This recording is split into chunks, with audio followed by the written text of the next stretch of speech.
There. Hello. Hello, Happy hello. birthday. Hello, everyone. It's Hi. Thursday. Hi, Woohoo. Here we ladies. go. Yes, we are. Happy Thursday. Thursday Happy Thursday. or Good Friday Eve, as some folks say, right? Yes. Right. Exactly. Right. One of And my so favorite. I want to, Happy in between two Founders Days. I was just going to say, Right. I hope you ladies had a good Founders Day today. Thank you. Yeah. And I'm preparing for tomorrow, as you can see. I see. We see. Yes. So Hi. get ready. Look, and Regina had to put up a funny. I was like, okay, we in between days. Okay. Look. Handle that well. It's a busy month. It's a busy month. It's a It- busy month.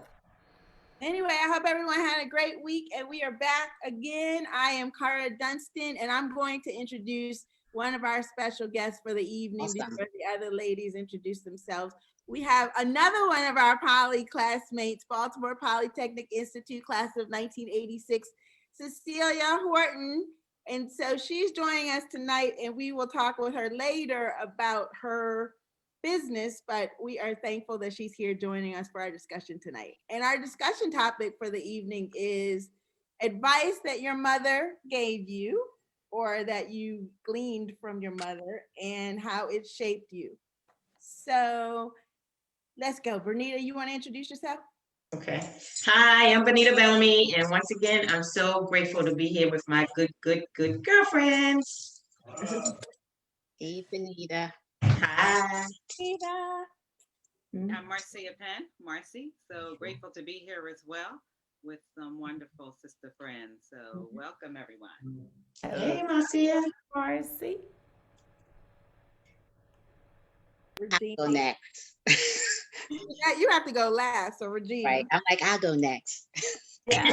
Go last. Hi, everyone. I'm Regina Clay, and I'm glad to be here with my good girlfriends. I am excited about this topic tonight. Mhm. Of course, as we are every week. Mhm. But you'll get the disclosure in a minute. Mhm. Hi, I'm Juanita Tubman, and happy to be back. Sorry I missed you ladies last week, but this one's a good one because stuff I did or did not learn, I made sure I did differently passing on. So That's awesome.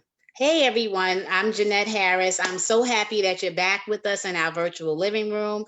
I will just say really very quickly that I always tell everyone we do not proclaim to be experts on any topic.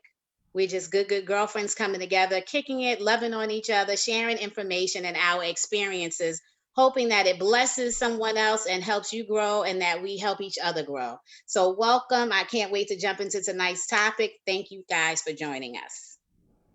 Yes. So let's jump in. Who wants to start? What'd your mother tell you? Look, let me just I'm gonna start, right? Because it's so funny because I did have to go out today, but let me start with my mother was like, don't go out of the house without your hair done and without your makeup on if that's what you want to if you want to wear makeup. And you know, look professional. And it's so funny because I said, so I went out today and I had on, I was dressed because I was going to a funeral service, but I was like, let me just keep this on, right? Because I'm presenting myself to the public. And what my mama said was, I need to present myself in the fashion that is appropriate. But let me just give you one other thing, which I think I say this all the time. So I dyed my hair when I was in college, and my mother said my hair was orange. And she said, you'll never get a job, you'll never go anywhere in life with that orange hair. That was in college.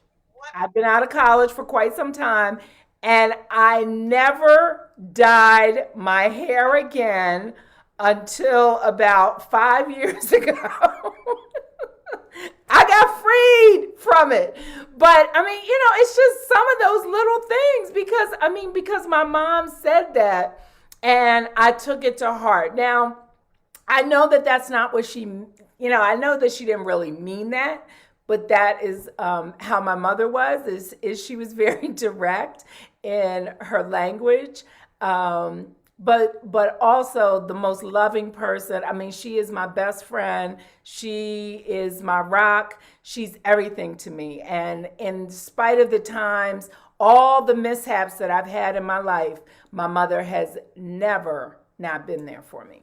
So I'm gonna start with that. I will follow behind you. My mother is also my best friend too. Love her. Enjoyed her company, enjoyed my father's company. I think I said this on another show.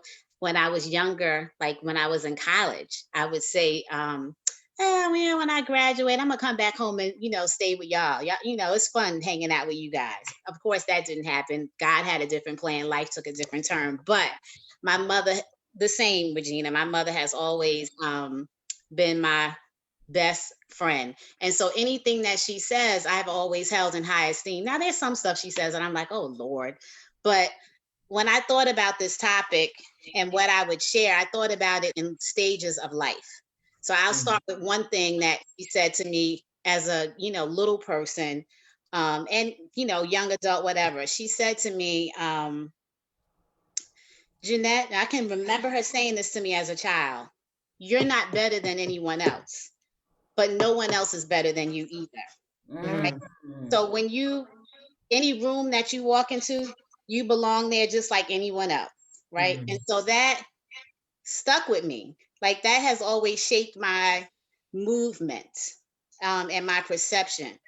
And I'm grateful. And I don't think she did it, that's the way she was raised, to be proud no matter what. So I appreciated that advice, and I've shared that with my child as well. So. Nice, nice. I'm gonna jump in because I got a different twist. It's not the things that my mother said to me, it was the things that I saw her do. Her example of being a woman of, I'm gonna say integrity, because I had the opposite effect from Jeanette and Regina. My mother and I were not best friends. We did not get along. We butt heads. My mother used to curse us out. So through that example, that was one thing that I saw in her that I did not do. However, I did see her be an awesome mother and supporter of There For Us. I saw her be an awesome wife.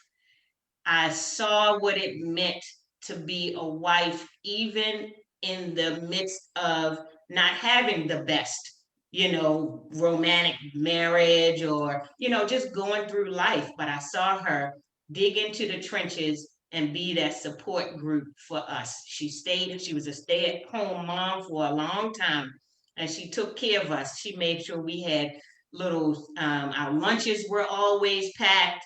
She would put little notes in our lunches. She kept the kitchen organized. She told you how to put the containers together, put the tops on certain way. So she was very organized in her example of how to run a household.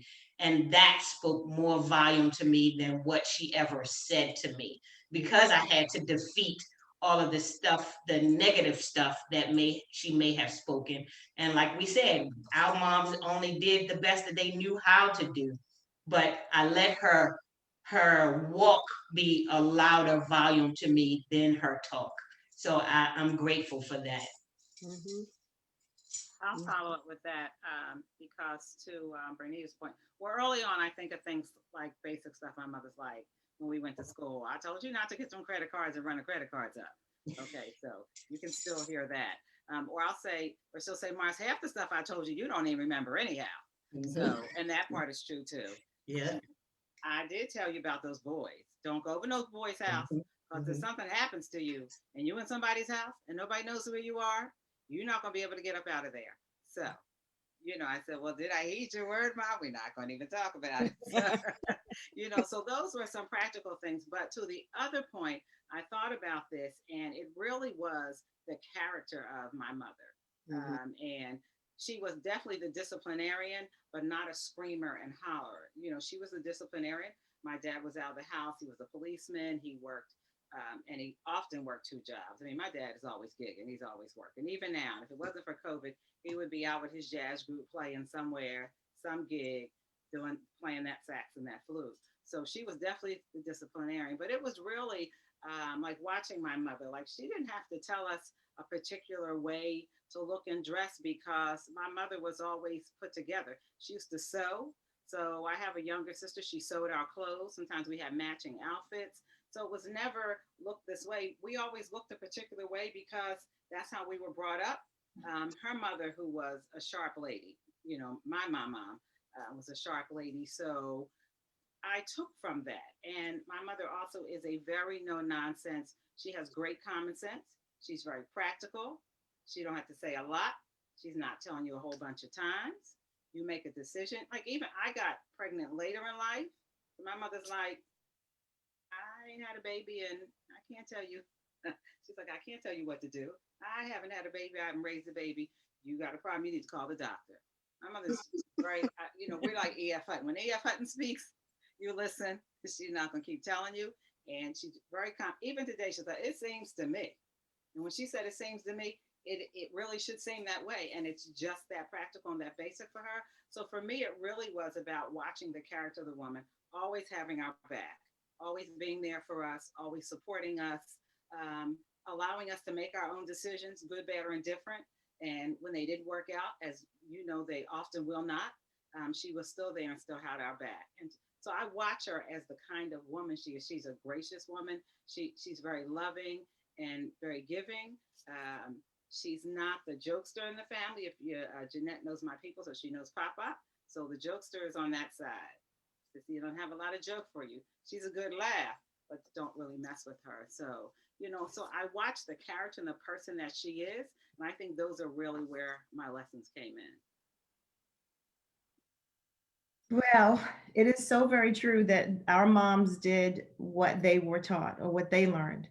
Because growing up, I didn't have that warm and fuzzy. My mom was not like that person for me. As we've gotten older, I think once I became a mother myself, our relationship changed. And she didn't really tell me a lot of things because she didn't prepare me a whole lot of ways. But I think one of the things she did tell me was always have your own money. Whatever you have, no matter what type of relationship you're in, always make sure you have your own. Don't rely on the man.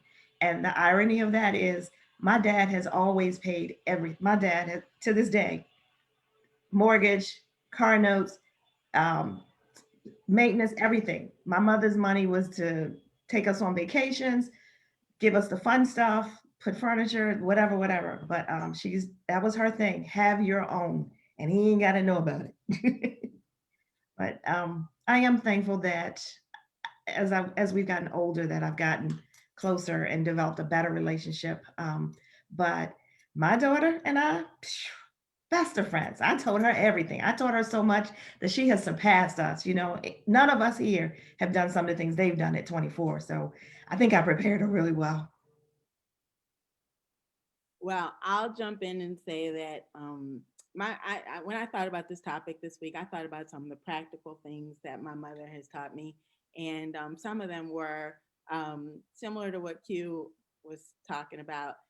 Basically, get your own. I won't use the word I'm thinking, but get your own stuff, and don't think that our stuff is your stuff. And I thought that was a really good lesson for me as I watch some people that I know that are my age and still dependent on their parents for certain things. My parents raised us to know this is our stuff and you live here, but you need to get your own stuff. And so I thought, that's one of the things I learned from my mother. I didn't have any children, but that's something that I always thought if I did, I would pass on to my own children, because I think that though they always left a safe place for us to land if something happened, they made sure that we were able to stand on our own 2 feet.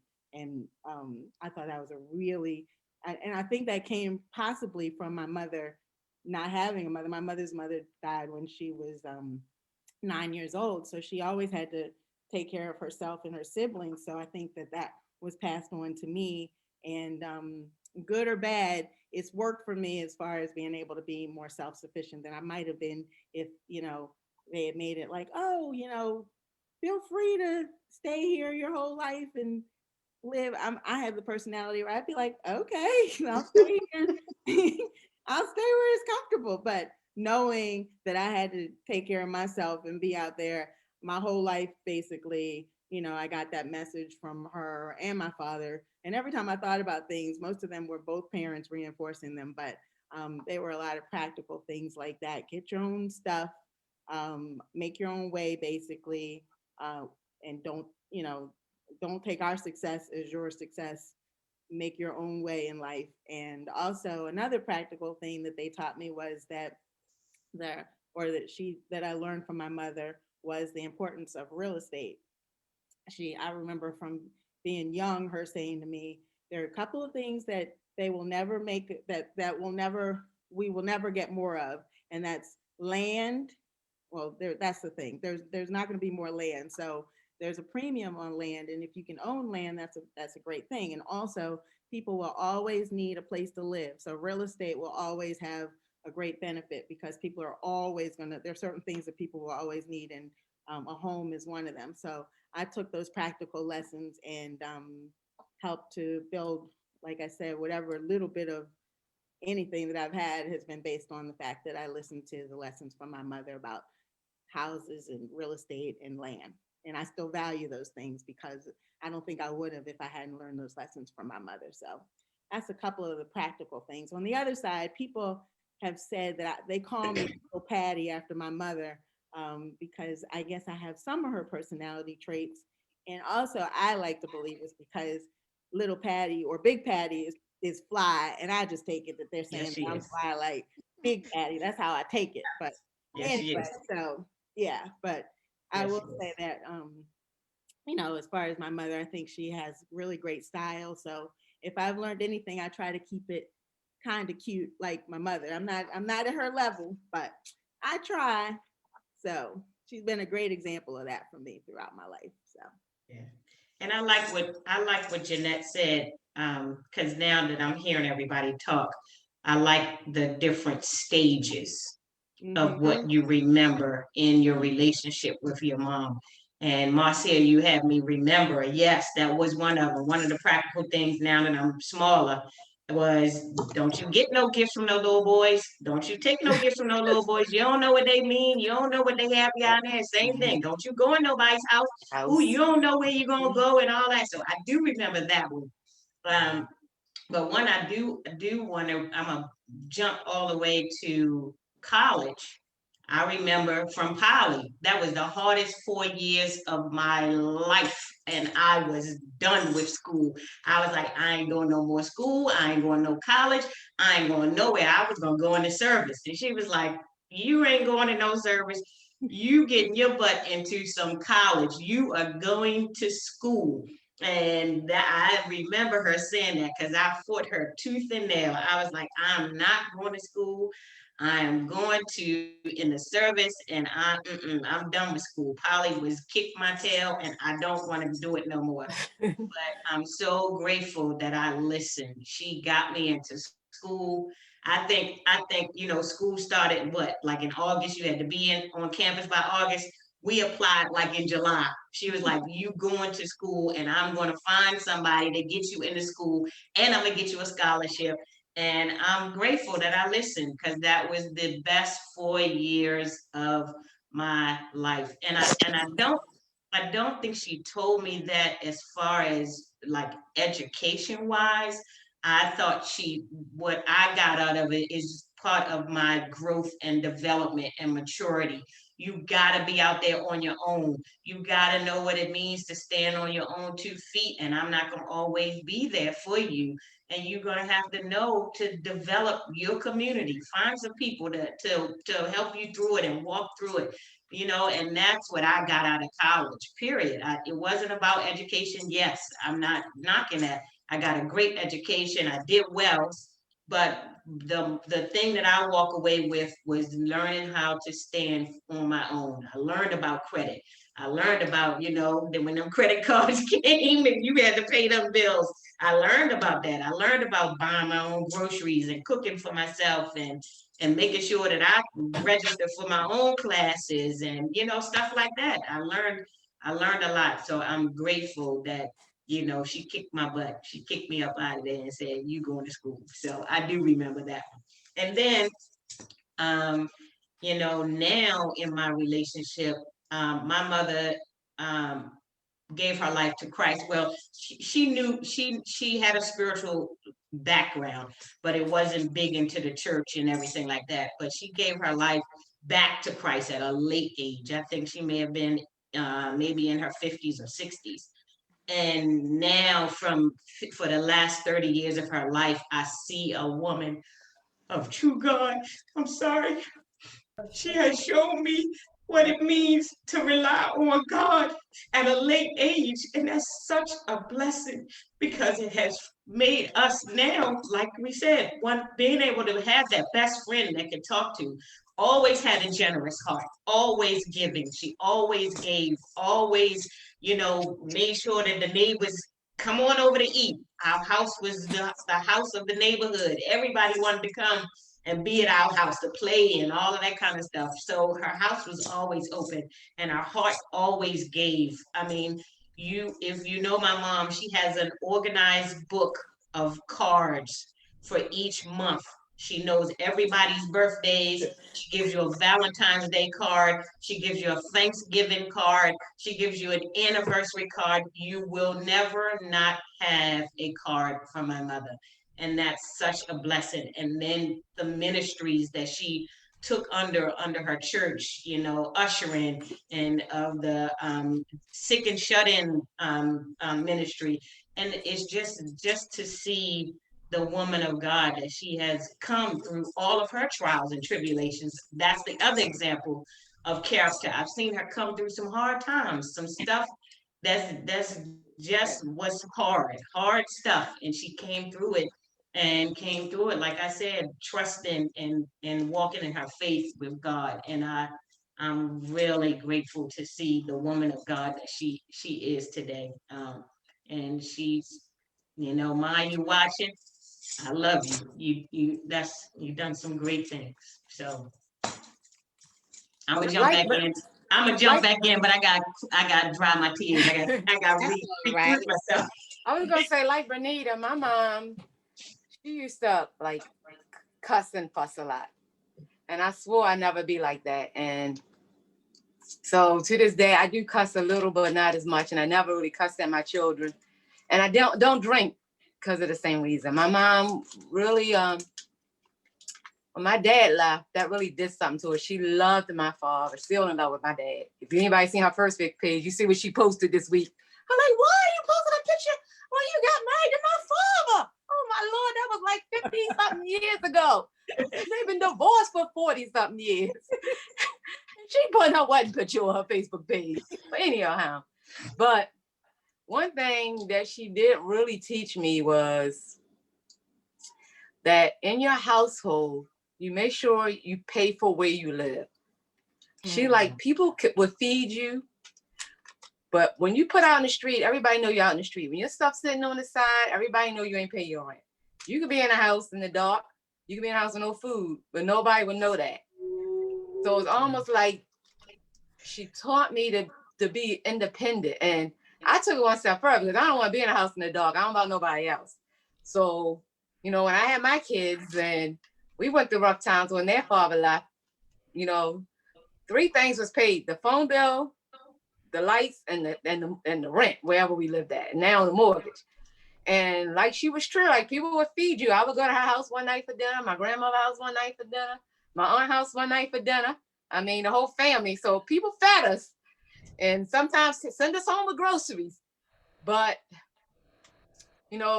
the note I was doing everything else on my own, that people, I think, appreciated my struggle and that I never asked them for any money to help me with anything other than, not really even asking them for food, but they would call me and say, "What are y'all doing? Come over for dinner." And it would be a blessing because it always would be when we didn't have or we didn't have much. So it's almost like God knew when to answer some of your prayers. I lost my train of thought. I was gonna say something else about my mom, but something else that she said. But I'll think hard on it and I'll get back to it. But yeah. Your mama's So the house to go to. yeah, and it's funny because all my friends love my mother. They love that my mother cussed you Yep, out. mine too. I would be so embarrassed. I'd be like, oh my God. Me too. But they loved it. And I was like, oh my God. Like, and you can ask for that. That's why I don't drink to this day, because when she drank, she really cussed you out. You know. And they all loved it. They would come to my house, they would lay all on the furniture, she'd come in there and cuss everybody out. Like my house was a hangout place like yours, Benita. But I would be like, oh, I'm not gonna be like that. But so I don't cuss out my children, but boy, I'm like, I don't have a closer relationship with my kids as I wanted to have, but we're a lot closer than me and my mother was. And like I said, I know her problem was that she was struggling. Like I said, she struggled with us, but she made sure, like your mother, made sure education was important. She sent my sister to Loyola, you know, and then when she graduated there, make sure my other sister went to college, and even me, when I had a baby, I was going to school. That was not an option. With baby and all, I was going to school, and I'm grateful that I did and I finished. So, I think that some of our parents, when we talk about watching our parents and their character, and even Benita, my mother still belongs to the same church she joined. I don't know, we must be at 60, 65 years by now. She doesn't go to the church, but now at this point, but still the same church. So I watched that behavior also. And she actually made us go to, first it was Sunday school, and then we don't want to go to Sunday school. Okay, you're not going to Sunday school, but you're going to church. So, you didn't have an option, one or the other. But I think also for, especially some of my mother is 89, that there was not always conversation on personal levels. Right.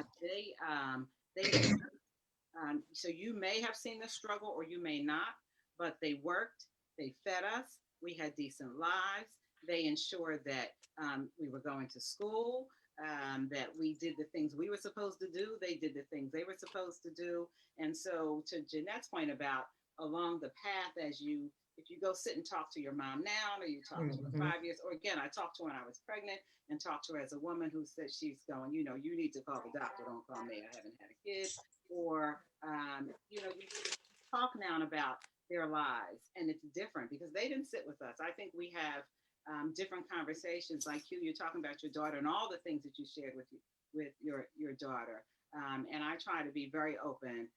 My son, I'm like, whatever you want to know, just ask. I'm putting it out there. I don't have secrets. You want to know about relationships, you want to know about finances, we can talk it out. But our parents didn't do that. Yep. But yet there were still lessons that we got because we watched behavior. Right. Yes. And we were living the life with them from day to day. Exactly. They didn't sit down and, even like maybe if they were talking about, don't do credit cards. So, but give me some background about charging and what credit means and how that operates.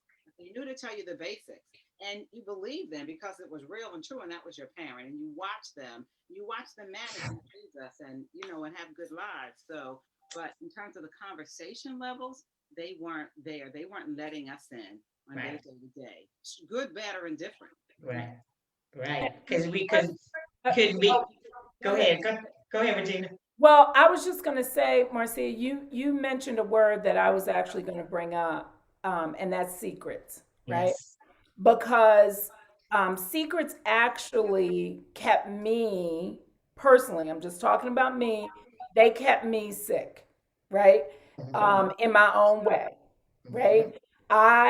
My parents felt as though they came from a background of what happens in our family stays in our family.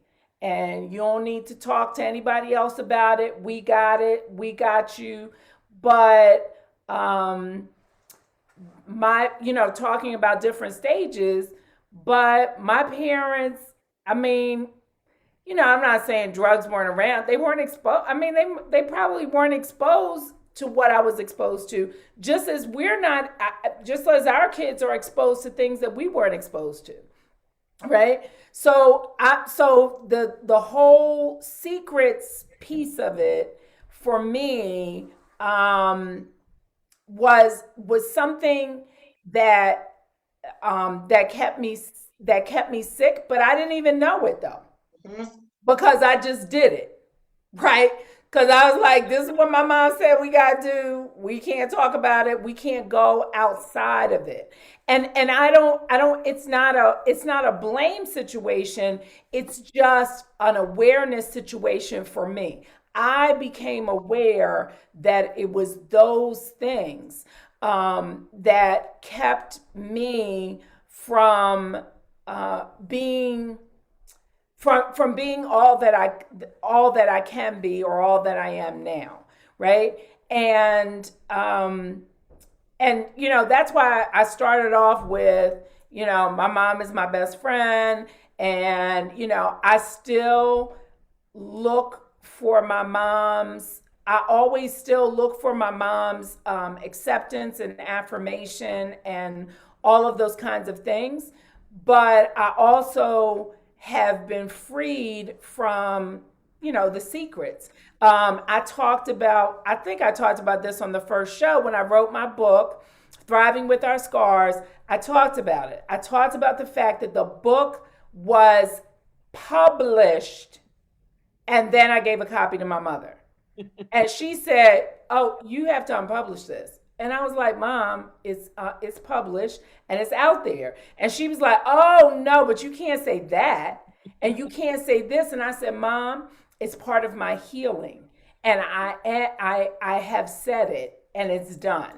And like it was just like, and you know what? And it's interesting because I have sold probably over 100 copies, and my mother has never said anything to me about it again. That was over a year. That was almost 2 years ago that I wrote my book. She hasn't said one other thing about it. But at the time, and it was so interesting because I almost said, "Oh, let me pull it back," because my mom said, "Don't say that." But because I did, there are people out there that wanted to hear what I had to say. So that's a learning experience for me. So I don't have secrets with my daughter. Actually, I think I was on a Zoom talking about something, and I was talking about something that happened in college to me, and my daughter was in the room, and she has said to me 3 times after that, "So, Mom, that happened to you in college? So you did this? So, Mom, you got," and I was like, and I keep, and I was like, "Yes," right? But I wanted to say, "No, that didn't," I was like, "No, you didn't hear what you heard."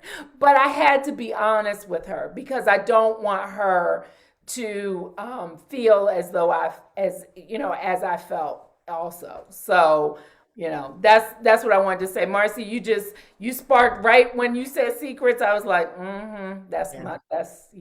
See, and I would say like the advice that I, led with that my mother gave me permission to be myself, to be free. Like it was those words, and also watching her, it was freeing to me. So, because I always had in my mind that I'm bringing whatever to the table, just like the next person, whether it's, purple hair, like my home girl, red hair, green hair, no hair, long hair, whatever. Those words were freeing to me. And then also my interactions with my mother has influenced like how I manage as a principal, how I mother, how I did my um, nieces and nephews, my village children. And so my mother always allowed me to express myself. Like she honored my voice. And so in all my work and practice and whatever I do, I think it's important to honor the voices of children. And I can remember there was one incident, one conversation that we had. We had many, several, but this was a memorable one. I was in 8th grade. I'll never forget it, and it dealt with boys. And I can picture it. We were in the living room, and she was in a little recliner, and I was sitting at the floor just chatting with her. And so I had the day off the next day. It was like a Thursday, and I said to her, I said, you know, Mom, I want to tell you something, because I don't want to lie to you. That's not how we, you know. And I said, so I'm planning to go to this boy's house tomorrow. What? You know, so my mother was like, and I was like, as an adult now, I'm thinking she was so cool with this, right? So she didn't get upset. And you know, her thing was too, you don't go to the boys' house, you don't, but she was real easy with it. And she said, you know, the boys chase the girls, Jeanette. The girls don't chase the boys. Okay. So now you do what you want to do. But I'm just telling you. And she laid that, you know, and we've had exchanges like that always. Mhm. And so she honored my voice. She never shut me down. There was never a time that she was like, you better get, I'm not listening. You know, I always felt free to talk to her. She listened. And that has had a massive impact, massive, tremendous on how I move, especially with children. It's so important. I can't tell you how it helped me. It gave me power, you know, just to know like my voice was important from my interaction with her and my father as well. But, you know, my mother modeling and showing me, and she also is gracious and walks with a big presence. For so long, I thought she was tall, 6 foot tall. You know what I mean? And then you realize, Mom, you're short.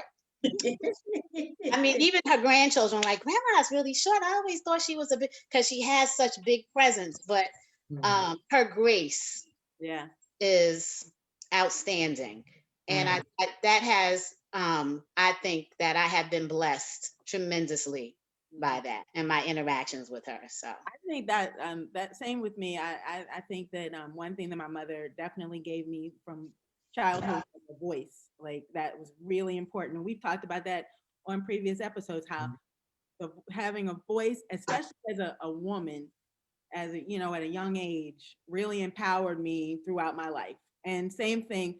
And I don't want this to sound cocky or conceited any way, but my parents always taught me, my mother especially, whatever I had was the best. Now, like your mother did, Jeanette, she let me know I was no better than anyone else, but no one was better than me. And whatever I had was the best, and that I should know it's the best.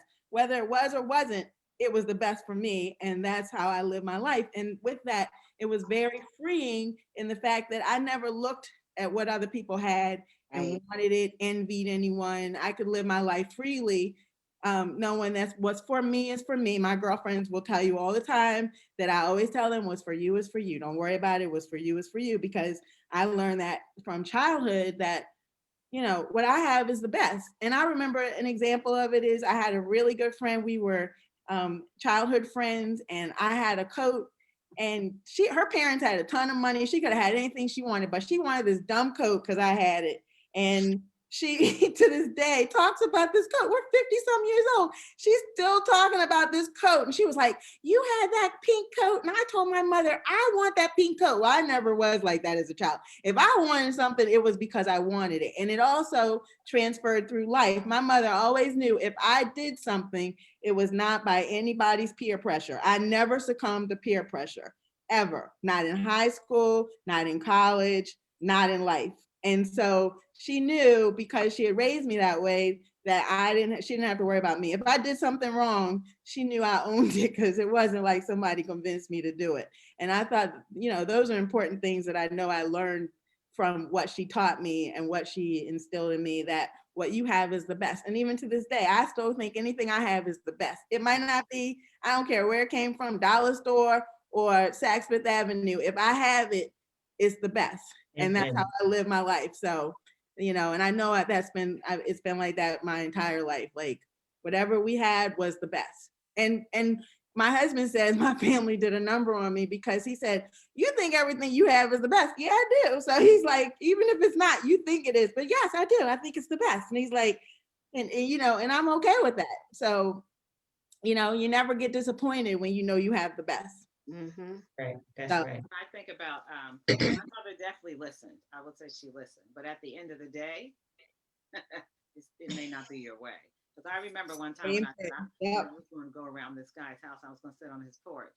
My mother, he can come sit on your porch, but you're not going to go sit on his porch.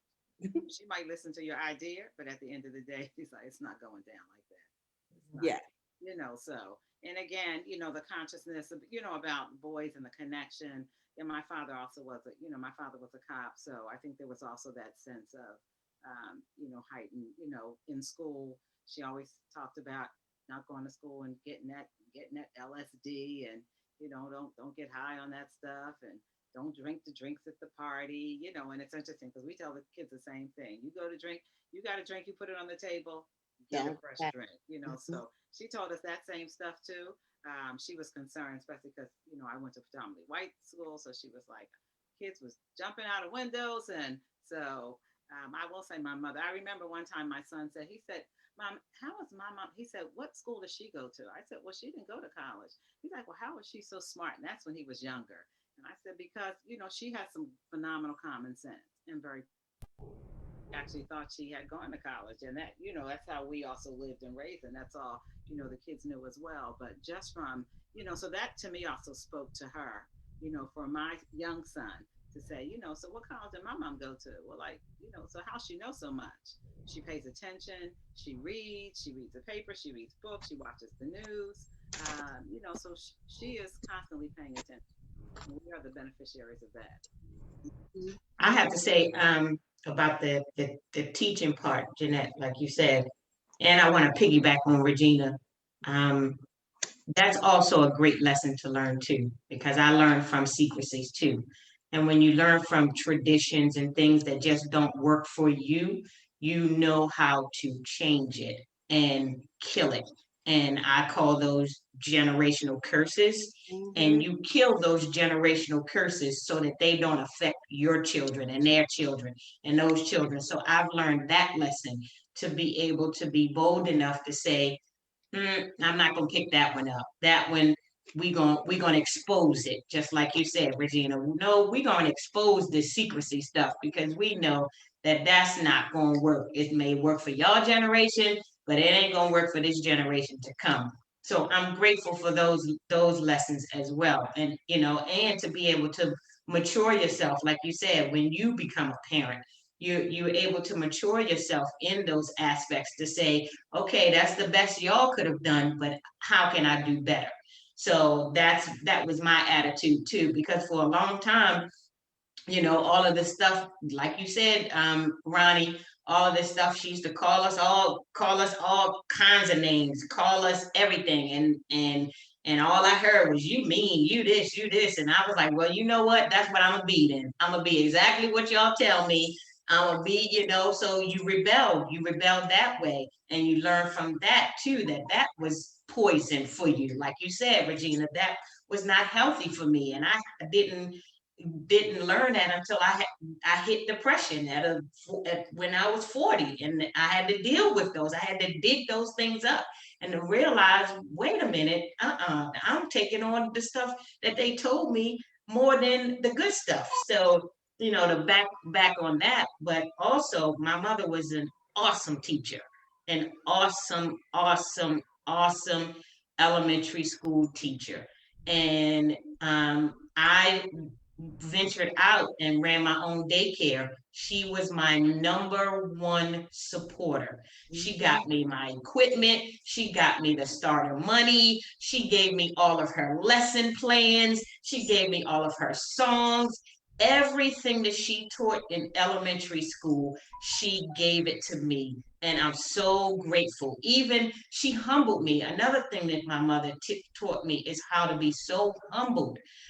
I was, me, us when you first run a business. Oh, I got this. I can do this by myself. I don't need nobody to help me. No, I can run my daycare. She was like, you need someone to help you. You need a partner because you never know if something happens to you. you can have somebody there to help support you. You can't do it by yourself. You just can't. And I'm grateful for that, because the young lady that she sent me worked with me from day one for 13 years, for the entire time that I ran my daycare. And I could have not done it without her, because she would tell me stuff like, it's so funny when I used to just be at my wit's end, be like, oh my God, these kids, oh my God. I was like, she used to be like, oh, we need some milk. Go get some milk.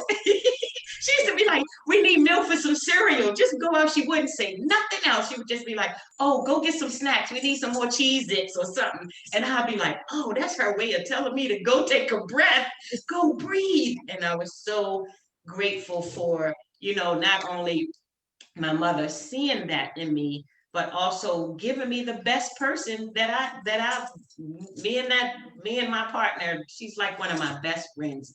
She was my peacemaker. So I'm grateful for that legacy that my mother gave me. And the one more thing I'm gonna leave, and I'm gonna shut up. My mother also gave me the legacy of being bold. My mother was bold. My mother stood for civil rights when it was when it was really segregated in Maryland. She used to do the sit-ins. She did the walk with Martin Luther King. She was radical. She was a radical sister that stood for Black rights. And we talked about this the other day. I was like, Mom, I feel like a Harriet Tubman. And she just screamed. She was like, oh my God, that's me. She said, when I went to go see that movie, I stood up in the middle of the theater and just screamed. And people didn't realize why I was feeling that way. But she said, that's what God said about me when I was a little girl. And I said, well, you are giving me that legacy. I have to take the mantle to show people how to be free. So she gave me that mantle, and I gotta carry it, and I'm on it. I'm honored to carry it, to walk in the boldness. And I now realize why I had to go through the depression and all of that stuff, because I had to dig through it and bury it and kill it and expose it. And now I'm grateful to be on the other side and say that, you know what, I'm gonna stand. I got a voice. Like you said, because I wasn't told I had a voice back then. I was a baby. I was the baby. So nobody wanted to listen to the baby. Nobody wanted, you ain't got to push you to the side. You don't mean nothing. You don't have nothing to say. You don't know, you don't know anything. So nobody listened to me. So I didn't have a voice. I didn't think I had a voice. But now I'm grateful for that journey. I got a voice. So that's all. I just wanted to share that. Mhm. I just wanted to say one other thing about one of the things my mom was very direct, right? So no, she didn't use profanity. She didn't, none of that. But my mom was very direct. So in other words, if I came in with this dress, she'd be like, "Why are you wearing that? That doesn't look like anything." But and she would say that, right? And I'm very sensitive. And then she would say, and then like 2 minutes later, she would say, "Let's go to the mall." And I would be like, "You just did all of that, and then you said, 'Let's go to the mall.'" What I realized is that, well, I mean, I knew this, but I didn't know it, I didn't feel it at the time. My mom loved me, and although she may have critiqued me, that doesn't mean we not girlfriends and sisters and mother, daughter, and we still going to the mall. Like, we not falling out and not speaking because I told you your dress didn't look right, right? So, and one of the things that's carried on with me, I am that way, and my girlfriends will tell you, I'm very direct. But if you're my girl, I love you, and that doesn't mean we're gonna fall out, because I will tell you, yeah, I don't think that's a great idea. and you know, you may go back and forth with me, and then I'll say, hey, let's go shopping or let's go this, right? Because I'm just like, because I still love you. Mhm. But I, you know, so, and I have a direct tone, and my mother is very soft spoken. So I don't know where I get being loud and having a voice. And Jeanette, maybe it's because, and I never thought about it this way till you just said that. Maybe it's because I didn't feel I had a voice, or I didn't feel like I was being heard. So that's why I speak in the loud tone that I do, That's right? interesting. And so and I never thought about it till you said that your mom, that you always felt like you had a voice.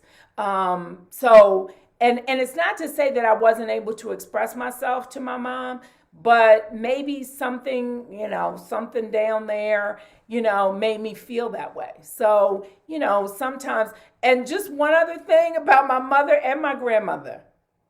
My mother, every time she went to the grocery store, and I used to go to the grocery store with her, she would buy toilet paper and paper towels.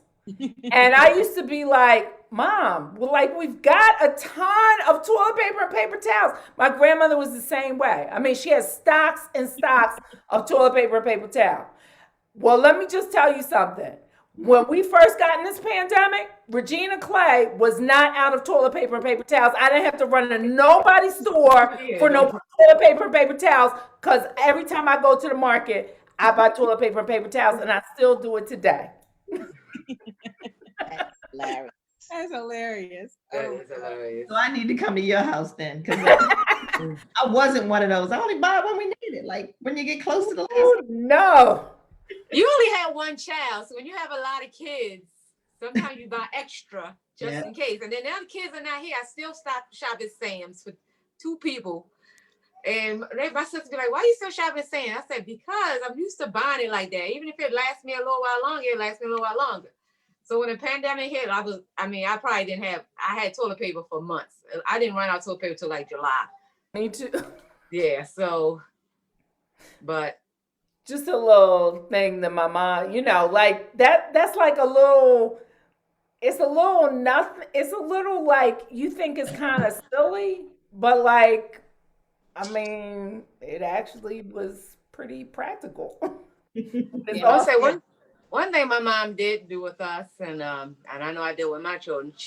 She kept, we Catholic, and we were raised strong in our faith, and she kept us in church, and Sunday school, all through our lives. So even, you know, through her downsides, we went to church. Even her up times, we went to church. So going to church was an important part of my family, and important part of, you know, my family growing up, and my family still to this day. So even with the pandemic hitting, church was a big part. And for her, she was like, now she older, she still go to church, but sometimes not often, but she already knew how to find church on TV. I'm the one like, well, I don't know what channel come on. You don't know what channel church come on? Like, no, I go to church, but I don't stay home and watch it. But she had a stroke years ago. So sometimes when the weather's too cold or something like that, she might not go to church. She'll just do TV. So she was funny with that. Like, church is on so-and-so channel. But then our church live stream. So I'm like, man, I just watch my own church. So, yeah. you know what I think is interesting about the group that's here, and I don't know what our listening audience is like, but I believe everyone here, their mother is still here. Mm. Oh, yeah. yeah. Mhm. That is, Wow, that's a blessing. That's Yeah. that very, is a blessing. that's a blessing. Yep. And you know what I'm saying? Like, and it's I just thought it was interesting as we all were talking, Yeah. because I mean, I believe that all of our moms are still here, and I was like, wow, you know, Blessed. We are blessed. we are Yeah. blessed. We That's are the most And stuff. I have a piece of advice for any married folk that are listening that my mother gave me, and I thought, what a wise woman. So when I was married, and early in my marriage too, a couple of times I would call her, because of course my mother is that's my girl. So I'm telling her stuff or whatever. she called me one time and she said, Jeanette, you're my child and I love you. If you want me to have a relationship with your husband, there will be things that you cannot share with me, because when you're over it, I am not. Right. That did not upset me. That didn't hurt my feelings. I thought what a profound thing to say, and how hard it must have been for her, though, as my mother, to kind of shut me down that way, right? I thought that was awesome. I share that with some of my married friends, because we don't realize that. When we say, oh, our mother, your mother's your home girl. As you get older now, don't think that my mother wasn't like, I am the mother and you are the child. But Right. as you get to become an adult and a married woman, then the relationship changes, right? Right. And so I thought that was the best piece of advice that she could have given me. Now, by no means if I was being abused or harmed, what I had felt like I couldn't go to her. But just in general, with some of the little stuff, she was like, I can't know that, because I'm not over it and you are. And that's, I don't want to not have a relationship with your husband. So Well, that you're was Very good too advice. late for that for me. say it again. You're about 8 years too late for that for I'm me. sorry, damn. I did, but we've learned to not. Obviously, 8 years later, she's not still holding on or whatever. Right. But I then did learn. Okay, can't tell her everything. But it's good for somebody else out there that Right. might. That's listening. Absolutely, Think about it. absolutely. You said Very if you're close important. with your mom, you have a good relationship, or you've grown to that place. Sometimes you're just having conversation. You don't Right. you don't leave thinking about, oh, maybe I shouldn't have said that, because you don't know how she's receiving it. I think That's a that's good really point. good that Mom Shirley shared that with Yeah. It was good. It was very good. And I was like, that's wise, Mom. You're right. And I have to say one more. I said I wasn't gonna say nothing else, didn't I? I'm sorry. Say it. Say it. All right, say it. Another thing that I've noticed that we can all share from this platform, and hopefully if somebody's listening, and not to knock any other race, but as African American women, the one thing that we can share is our mothers took a little and knew how to make a lot. That's Amen. Lord. Ain't They little had now. a little, I mean, a little of everything, a little of respect, a little of education, a little of food, a little, all of that. They had to dig through, not be, to being saying no, because you can't live in that neighborhood and you got to go find another neighborhood to live in. No, you can't buy this house. You got to buy another house. And they never gave up, and they found how to make a lot out of the little bit that they had. So I'm grateful for that too. I know how to be content again in whether I have a little or whether I have a lot. And I learned that from my mother too. I learned that a lot, really. I'm Yeah. I grateful would for say, that and too. my mother is still, that way. She's not spending a lot of money. She never has. Even in her cooking, I mean, my mother was the youngest child and the only girl, so she was with her mom a lot.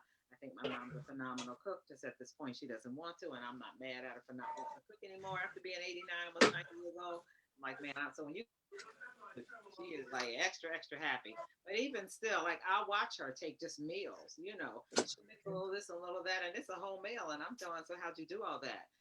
So even with her cooking as well as with her finances, she's not going to go out and spend. She's going to buy something, she's going to pay for it, and it's a done deal. So I have watched that in her behavior. Yeah. Didn't always listen to it. I was correct to say, Marcy. I watched it too, but I don't know that I necessarily followed that rule. Grown into it. Yeah. So very practical. Again, and for some of us, you can, a parent can tell the child and you can heed the word. And for others, some of us, well, can you show me how that works out? Like how you talked about, getting into real estate, which was really good. So some of us are young and we're not accepting that, or we don't understand really how rich that information is. That I have another girlfriend, her mom told her, if you own a little piece of dirt, that's something that is yours. So same thing. So get yourself a little, as you said, you have to live somewhere. So why not it be your own if if you can manage that to happen? Another thing I was thinking about, and it sparked it when Bernita spoke earlier was that another thing that growing up, if we had a problem or something, or we had to do something, my mother would always say, figure it out. And so I grew up figuring it out. And I mean, these are like practical things that I know shaped who I am today because I'm constantly figuring things out. I mean, everything I have to do around here, I'm always like thinking of ways to stretch our money, as Bernita mentioned. I mean, I'm stretching it. I mean, stretching it. But I figure it out. And I think that comes from a life of, instead of someone giving me the answer, having to go figure it out. And I appreciate that. I remember being so frustrated as a child, like, just help me, just whatever, just tell me. But she knew I had the capacity to do it. And she was like, no, you need to figure that out. And so that really shaped who I am now. I tend to try to figure something out and then last resort, go and ask for help. Now, I'm not saying that's good or bad in some instances, but that's something that I learned from my mother and has shaped who I am today. So. Mhm. I Mhm. think one of the things that just watching my parents um, that I have learned, and I'm divorced, but one of the things that I have learned that I have learned over time that maybe I didn't know is that my parents are friends. And so, and not that my mother, like, I think every people have kind of said that, not that my mother had any kind of conversation about relationships and all. This is something that I watched, and I watched over time, and I watched them being 80 plus years old together and going through life's challenges and different things, and they're friends, you know? Um, and that's something that I desire because I know that it worked for them for 60 plus years, right? So, and not necessarily perfect, right? Because I definitely don't think I don't think that my parents' marriage was perfect, but it's lasting because they are friends. And I have watched many of my friends who are married. I've watched they are friends. When I see that they're friends, I was like, oh, they working it out. So that's something also. But boy, what deep insight, and reflection. Wait a minute, wait a minute, I see some things. I know. Look, Marcy, did you see it? I was like, wait a minute, what is she making over there? I know, Cara, it's 9:11. I know we may not be ready to switch, but I'm ready to see what she's making over there. Regina, at the same time, something just went by. Like, I know something just went by, Marcy, and I was like, what is that? exactly. Oh, you have to unmute yourself now, Cecilia. And I unmuted it. Oh, Hi, everybody. I am hi. Streets. I'm gonna give you a little history. I always loved baking. My grandmother and my uncle. My uncle had a catering business, and for the holidays, they used to make all the desserts. They used to cook all the food for the holidays. For Christmas and Thanksgiving, we used to go to their house and they made everything. And all you had to do was show up. And so I always loved how they baked all the good stuff. And so I took an interest in learning how to bake from my uncle and my grandmother. And when my uncle passed in 98, it was like, who's going to make the desserts? And then I'm like, I can make them. I know how to make them. So I started making desserts. But Aunt Ronnie's treats didn't come into effect until 4 years ago when my grandson turned 1. So when my grandson turned 1, I'm sorry, y'all. My daughter came to me and was like, I want you to make these cookies. And I always bake cookies. Like, even though I make cakes and pies and stuff, but cookies has always been a signature thing. For Christmas every year, I give people cookies. So that's always been my thing. So she came to me with these Mickey Mouse old dual cookies and said, I want you to make these. And I'm like, I don't know how to make them. I never did cookies with icing on them like that. She's like, Ma, you can do it. You can do it. You bake so well. So it really was my children who pushed me into this. And it was like, Ma, your stuff is so good. You should sell it. You should advertise it. You should sell it. And it was my kids who brought about Aunt Ronnie's Treats. So Aunt Ronnie's, it was named Aunt Ronnie's Treats because in my family, my grandmother called me I can't get the word out. The Pied Piper. So I always have little kids with me. So all my nieces and nephews, my little cousins, that's not my nieces and nephews, they all call me Aunt Ronnie. And so when my granddaughter came along, she called me Aunt Ronnie too. So that's how Aunt Ronnie's Treats came about. And I make anything anybody asks for. So I specialize in cookies, custom made cookies for different things. I make cakes, I make pies, I make anything you ask, brownies, pastries, and I self-taught. Everything I learned from the old cookbooks I got from my grandmother. And my daughter in the background hollering other stuff that I make. Chocolate covered like pretzels, strawberries and stuff. And like I said, everything I've done, I lost the shoot. We can still hear you. Okay, I'm sorry. My battery going low. I gotta get the charger. No worries. So everything I've done, I've taught myself. So I need the battery though to show you what I was working on though. And Thursdays, I normally listen to you ladies. I never sign on because I'm working. Most of the time, orders are due on the weekend. So Saturday, Friday, and so I'm normally working on Thursday nights. So normally I'll put the tablet on or I'll put the phone on Facebook Live and I listen to you all. We're not joining in. You have to join in. Yeah, I see, but I see I can join in now and work. I have been working almost the whole time we've been on. Okay, what were you working on? Look. Over there. I'm trying to plug the charger. Okay. Give me 1 second. I'm charging the phone up. Even though you can hear me. All right. Let's see. Anything? Okay. So the little baby that joined us in the middle is turning 1 on Saturday. So I'm working on some stuff for her birthday. So one of the things I'm working on is cookies. So this is, let me see. I gotta flip. All right.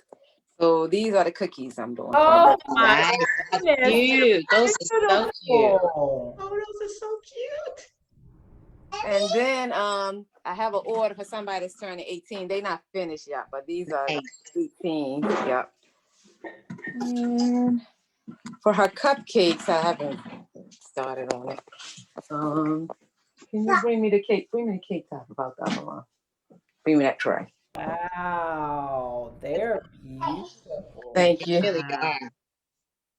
I've tasted her cookies. They taste really good. And for her cake, so I did the cake topper. That's her cake topper. Oh, that's beautiful. Wow, And then toppers for her cupcake. What is that made out of, Cecilia? It's made out of fondant, and then I airbrushed it gold. Okay. Yeah. Wow. Y'all see that? Yes, the strawberries. Yep. Oh yeah. Yeah. I was beautiful. gonna say that. I don't know how to pull up pictures while I'm on here. So, She's getting ready for Valentine's Day. yeah, I'm getting ready for Valentine's Day. Good idea for Valentine's Day for treats. So do you mail stuff? Like if I love a good treat. Not that I need it, but I love sweets. How do we? I have mailed items. For Christmas, I mail cookies out, so I can mail. Yeah. So yes, I can mail. And you have a website that we can go to? I don't have a website. I just advertise on my Facebook page and my Instagram. Okay. Somebody Yeah, supposed to that's help me All set right, up so one. put it down. Okay. I have to get that in. Good. Put your information down. What's your Instagram account? My You Instagram see, is I'm squinting like an old lady to see like. Spider-Man. fake. Right? I don't Oh know. yeah, I nice, guess very nice. Yeah, they were Spider-Man. So any kind of custom cookies, cakes. My Instagram is Aunt Ronnie's Treats, and then my Facebook is Cecilia Horton Jones. Or if you put Ronnie in, you'll find me under Ronnie. Oh, Ronnie. Huh? No. Oh, RONI. I'm sorry. It's I Ronnie. put up the info in our Facebook. Anything else? Did I miss anything? So if you wanted to order something for Valentine's Day, how far in advance would you put the order in? Especially if you have- I'm taking orders now, and I'll probably close off a week before Valentine's Day. So knowing when I ask for an order, I at least ask for 1 week, so I have time to get it together. Awesome. And what's the price point for your cookies? Like if you wanted to order a dozen designer cookies. So the decorated cookies, I charge $30 a dozen. And for like plain cookies, like I did chocolate chip, oatmeal raisin, peanut butter cookies, trying to think, snickerdoodles, eggnog cookies, I charge $15 a dozen. Can you mix it? Can you mix that? Yes. Oh, Yes, you can. Nice. Yes. Aunt Ronnie's Treats. That I doesn't got include, it. that doesn't include shipping though, right? No, that doesn't include shipping. Okay. And also, so you said 1 week in advance is typically Yes. how much? If you want shipping, if you want them shipped, then I need more time than that, especially in these days. Yeah. With the post office time. Yeah, you want to say hi? I have me want to say hi. Hi, cutie.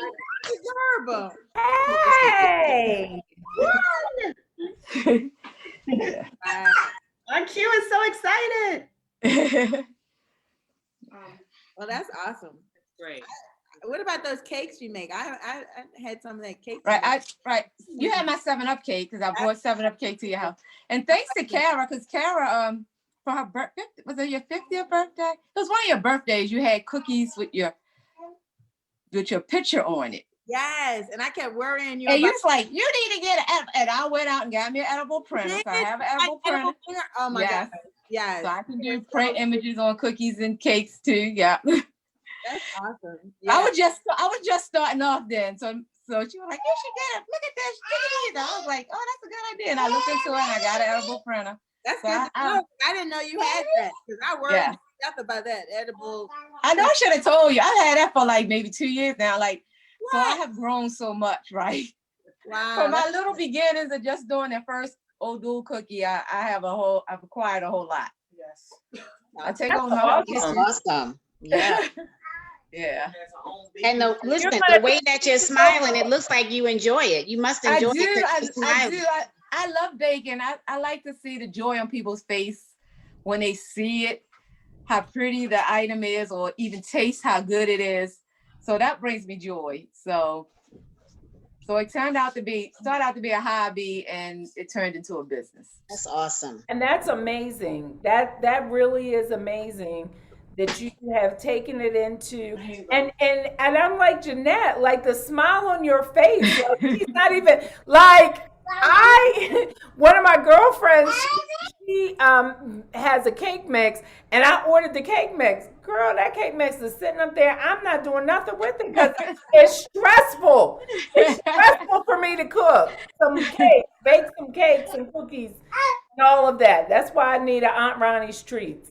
Right. Yes. Call me. I be having my number is like I give it out on my card, so it's out there. So not like it's public. So you can text me, you can inbox me on in Facebook or Instagram, or you can call me 443-286-7640. Yeah. I'm adding that too. Say your number again. 443-286-7640.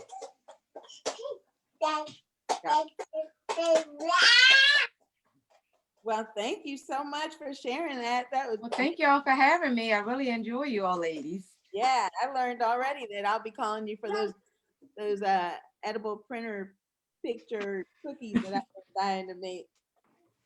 I love those. They are so cute. Absolutely. Well, Oh, thank you, Cordita. Oh, that's Yeah, beautiful. that's the cake. Yeah, that's one of the cakes. Wow. Oh wow, is that a birthday cake? Wait a minute, Yeah, show that's me that's a birthday cake. Jesus. Yeah. again. Wow, That's cute. Very nice. very nice. Thanks. Did you make that with a printer? Is that a printer? Or Yeah, that's edible print on that. That Yeah. shows the edible print. Yeah, I'm sorry, I was muted. very nice. Nice. Okay, Ronnie. Let me think about what I Mhm. want to do. Yes. Look, my 60th is coming up. Well, it's I got a little while. I got a little while, but anyway. Look, by that time she might be too big. I might be like, So I'm gonna have to. I'm glad we recorded this. I'm gonna be like, I'm Ronnie. Come on now, can't you do it for me? You want to do your girlfriend's broadcast. Yeah. I don't think I know it'd be that big. I would do it for you. You'll be that big. We're gonna speak That's Yeah, right. you want to speak that because you never know. Investors, That's true. whatever. Okay, I'm just saying. Yeah. Yep.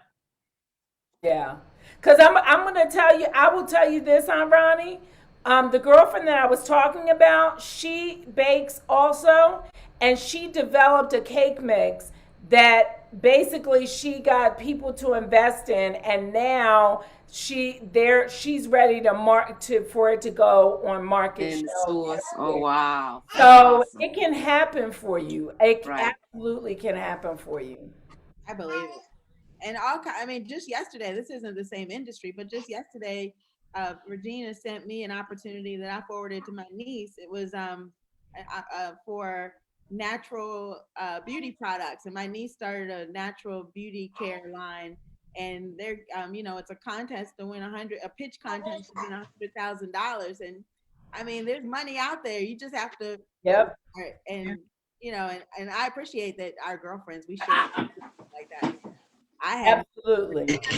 Yes. thought about it and moved it on. I passed it on to her. Like Courtney got a grant for her.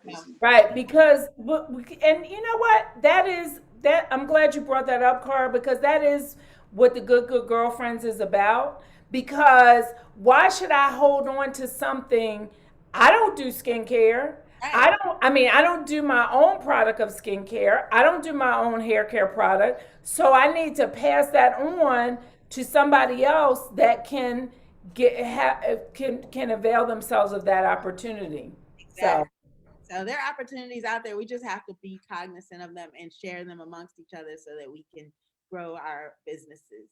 So yes, we are speaking it into fruition for you, Cecilia. Well, thank you, ladies. I appreciate it. Thank you. Thank you for having me.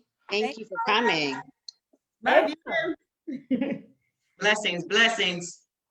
So I have to tell y'all something. I know something we talked about once at one point in time about friendships or women and stuff or whatever.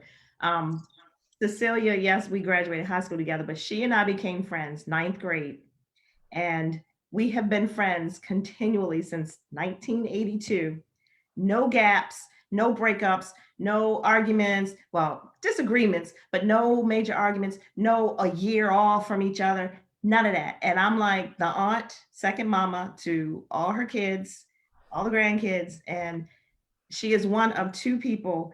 I didn't meet the other one until 1990, but she is, or 1987. But she is one of two people that I can say that I have been 30 plus sisterhood.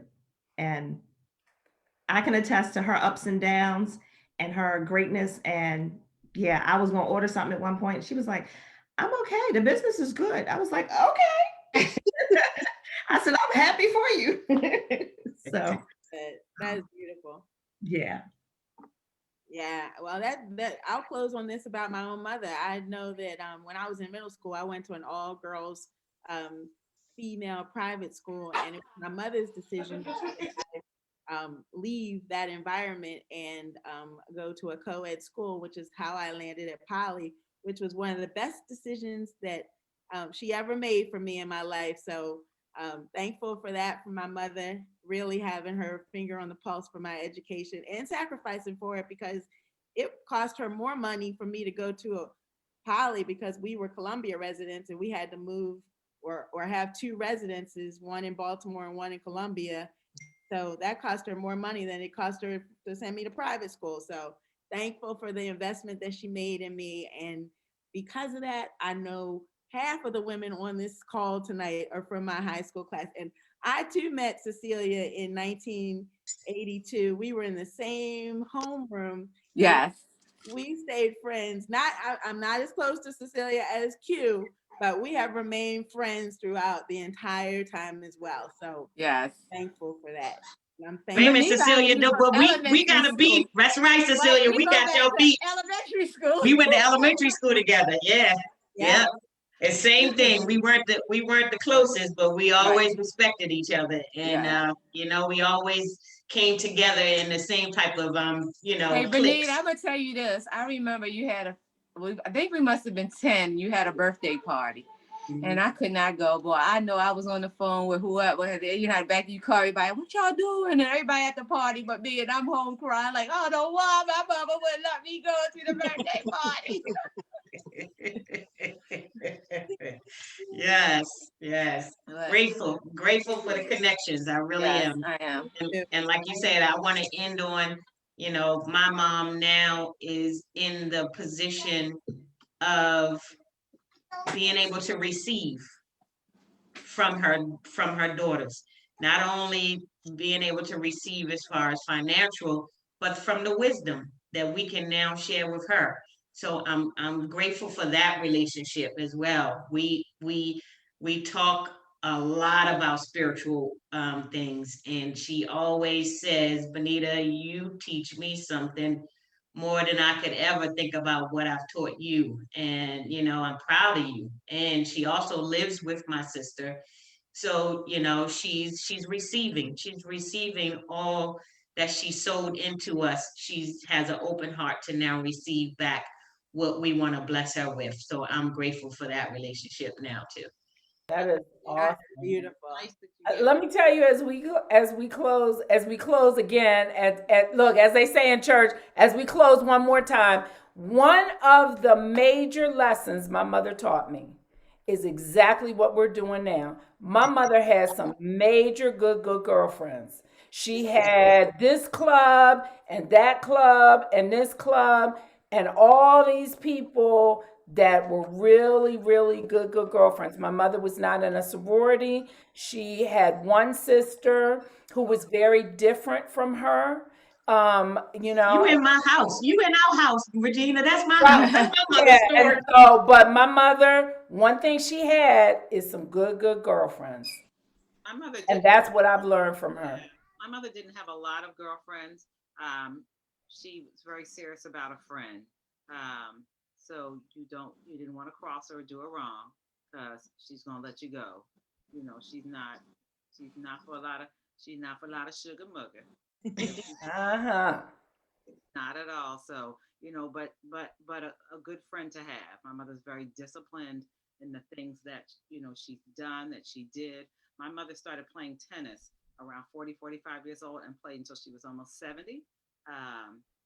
And really became very disciplined. So I watched her again as we watched, our mothers. I watched the discipline and the stick to itness she had. And, you learn from all that. Again, she was an only child. So she didn't have a lot of, she had girlfriends in the block. Because, back in the day when you grew up in the neighborhood, you had the friends in the neighborhood. And everybody, my mother was baby sis. So everybody, baby sis, everybody know. So everybody had friends in the neighborhood. But, she worked. She wasn't in a lot of clubs either. Didn't have a lot of girlfriends. The girlfriends she had, she cherished as friends. And some of those, my mother will be 90 next year, which is such a blessing. Praise so God. not a lot of friends left, but she still has a couple and they still do talk on a regular basis. So that's a blessing as well. So you watch that happen, those are lessons again that really were unspoken that they learned, and and we grew with those. Yes. Well, this conversation can have a part 2. Indeed. Part 2, part 3, and part 4. Maybe one day we'll have our mothers on with us. Yes. Woo! My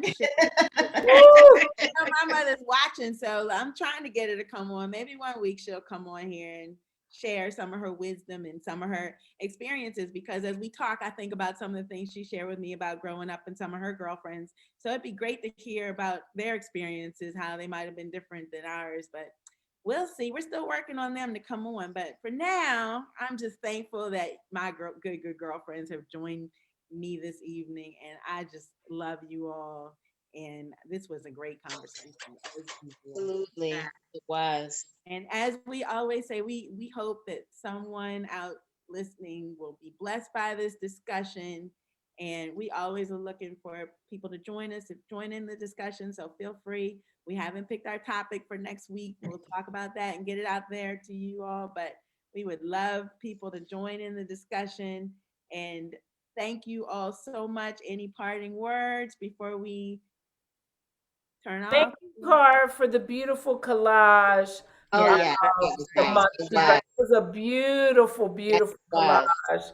And I encourage you all to go back and look at it. Oh, I loved it, and I'm thankful that where my relationship began is not where it's ending with my mother. Yes, yes, Q. Yes. Ditto. Yep, ditto, yep. yeah. Ditto. Love you, ladies. Love Love you. y'all too. Yes. Thank y'all. Love Good y'all. night, Bye. See you everyone. next week.